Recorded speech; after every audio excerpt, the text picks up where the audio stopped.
Кожниот карцином се почесто застапен кај граѓаните од источниот дел од државата. Ако некогаш овој вид карцином била ретка појава, сега се појавува се почесто, вели единствениот онколог во овој дел од државата, доцент доктор Марија Караколевска-Илова.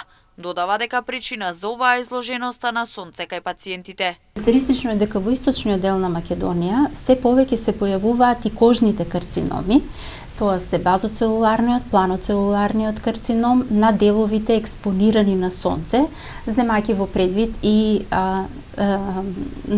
насоката, значи професијата со која што се занимава овој дел од населението, кој што во поголем дел се е земјоделско население, изложено на сонце.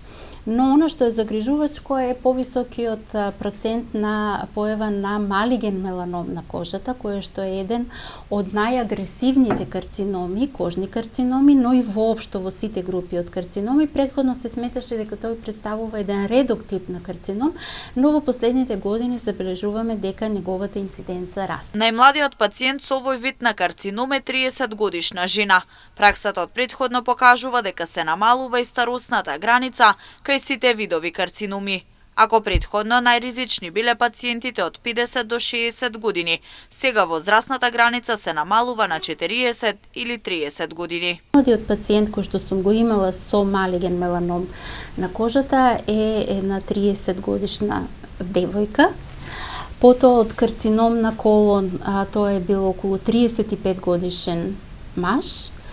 И карцином на дојка 24 годишна девојка. Значи, иако ние ги знаеме теоретските можности за појавата на секој, развојот на секој карцином, сепак сега се повеќе гледаме отстапки во однос на возраста кога тие се појавуваат. Кога е во прашање свесноста на пациентите за своето здравје, Караколевска-Илова вели дека се бележи степен на подобрување, но сепак потребно е поголема едукација. Кампањата за рак на дојка дава резултати, па често пати се открива карциномот на дојка во ран стадиум и во 95% од случаите истиот се лекува.